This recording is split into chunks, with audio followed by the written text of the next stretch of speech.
por este momento, onde eu posso falar uma reflexão, onde eu posso trazer uma reflexão singular. Ela se separa de diversos tipos de pensamentos que passam pelas nossas mentes. Muitas das vezes somos confrontados por sentimentos, emoções fortes.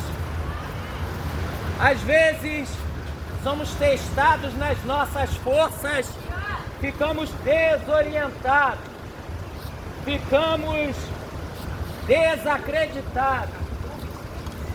O impulso das nossas forças tem limite, mas eu agradeço a Deus neste momento pela reflexão singular, que nem é outra a não ser do Evangelho.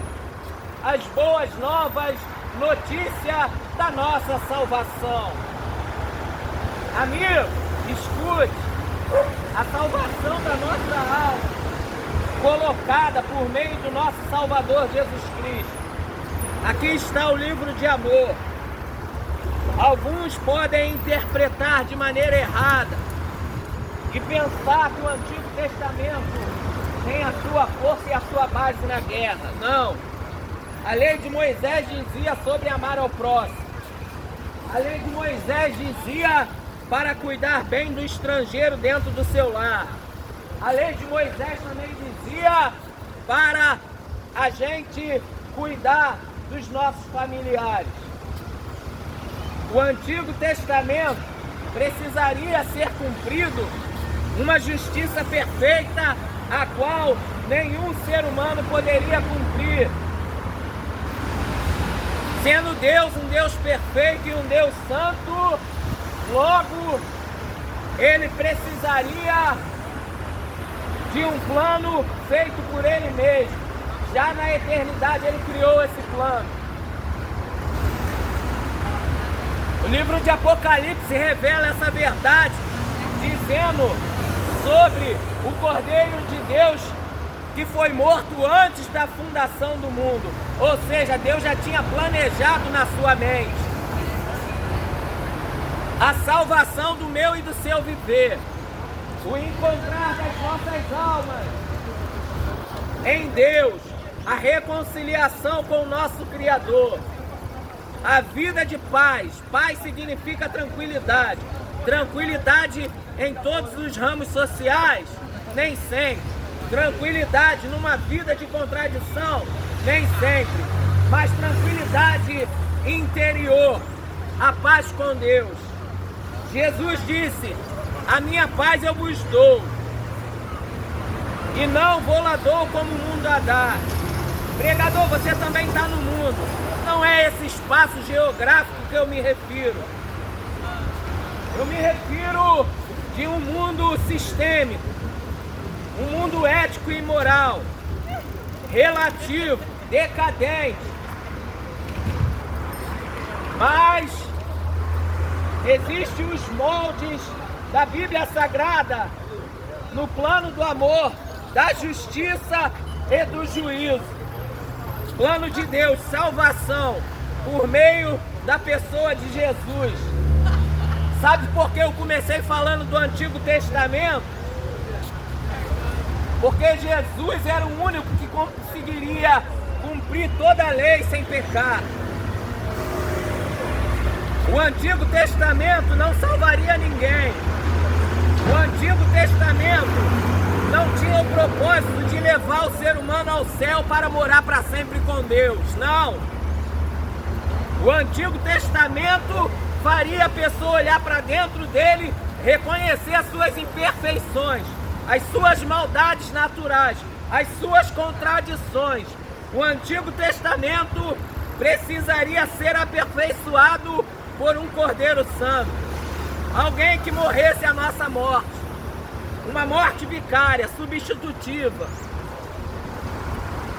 O Antigo Testamento, a antiga aliança, o antigo concerto, o compromisso com Deus, ele fazia o pecador reconhecer que é pecador para poder viver por fé. E aí todos que morressem na fé, ainda assim não subiriam ao céu. Jesus mesmo ensinando no Evangelho, ele disse: ninguém subiu ao céu a não ser aquele que de lá desceu.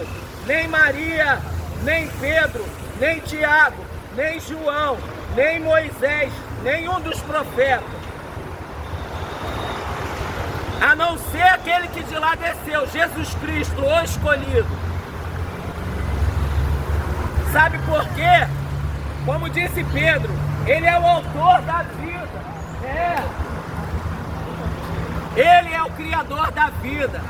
João disse isso. No princípio era a palavra estava com Deus e a palavra é Deus. Querido, escute o que eu quero te dizer. Esse capítulo primeiro mostra a realidade da divindade de Cristo.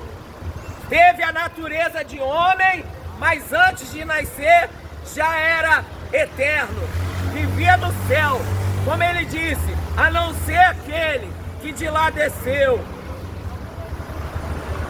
Sabe o que Isaías disse 750 anos antes? Ele disse que ele é o Deus conosco, divindade, natureza de Deus nele. Sabe o que Isaías disse? Que ele é o Pai da eternidade. Sabe o que significa isso? Tá óbvio, não vou explicar, você já sabe.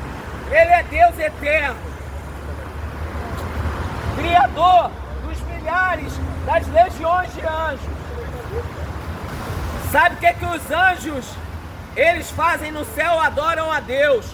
João se prostrou para adorar um anjo no livro de Apocalipse. Sabe o que o anjo disse? Eu sou conservo seu, não faças tal, apenas adore a Deus. Jesus é Deus.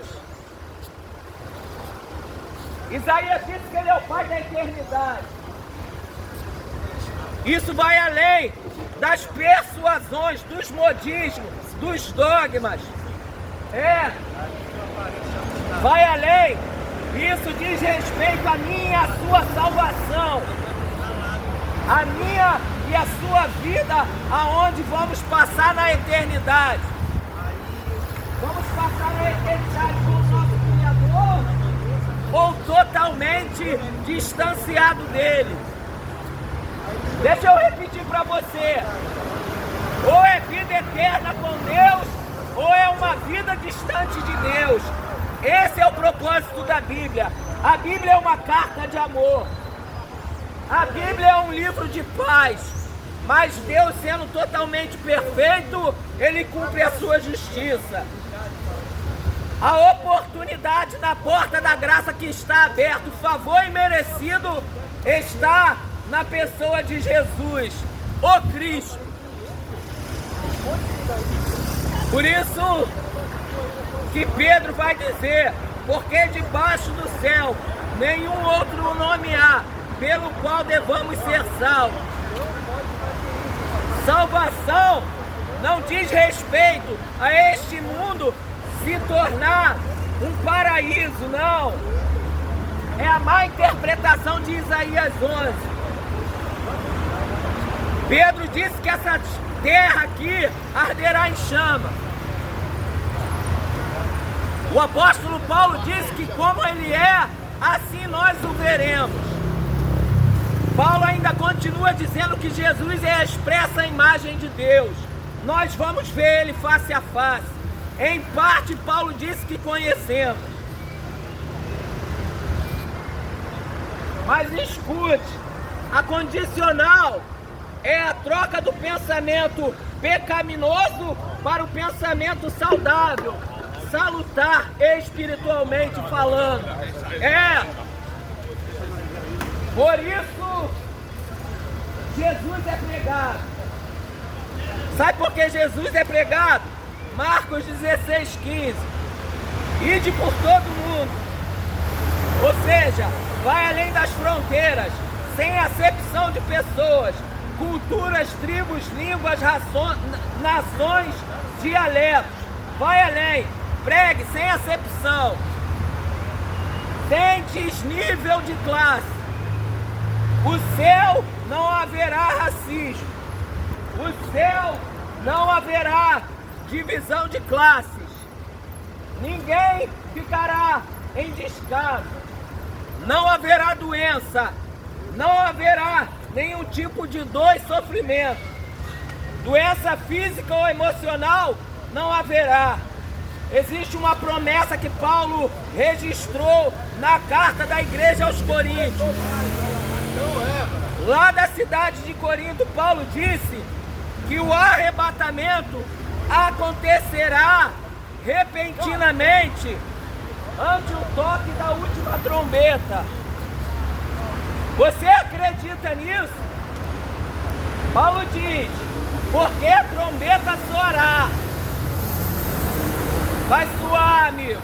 Vai ser tocada. Os teus passos e os meus passos têm limite. Os nossos livre-arbítrios os nossos livre-arbítrios não são maiores do que Deus. Quer eu queira ou eu não queira. Ou você queira ou você não queira. Deus será exaltado. A trombeta vai tocar. O apocalipse vai acontecer. Quem for de ser livrado é aquele que aproveitou a vida com Cristo. Paulo diz que encontraremos com o Senhor nas nuvens. E ele não estava falando isso só para judeus, não. Os 144 mil, não. Ele estava falando na igreja de cidade grega, na igreja de Corinto. Mas é só palavras e conselhos de Paulo. É revelação sobre a volta do Cristo. E vamos nos encontrar com Ele nas nuvens. Ele não foi criado, Ele é o Pai da eternidade, Ele é o autor da vida, como disse Pedro. Então Ele vai ressuscitar todos que morreram em Cristo. Para viver aqui, não. Vamos nos encontrar com Ele nas nuvens. Paulo ele diz que vamos nos encontrar com Ele nos ares.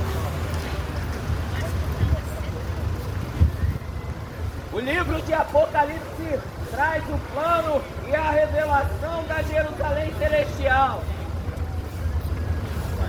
Mas ela desce do céu, desce como uma oportunidade de bênção para os salvos. Aqueles que se arrependeram. O que é arrependimento? Arrependimento é a troca de pensamento, de vontade, de ações pecaminosas para frutos de justiça. Arrependimento é viver por fé na vontade de Deus. Fé fala de viver na vontade do Criador. Então você pense nisso. A sua alma é importante para Jesus. Deus te guarde, Deus te proteja. Senhor, Deus te livre e te salve. Para quem não fala em português, Jesus is King. Jesus, Messiah of the world. Messiah, the world is Jesus. Yes, Jesus is Messiah of the world. Jesus is mighty to save. Yes, Jesus is mighty to save. Jesus is special king. Think about in Christ.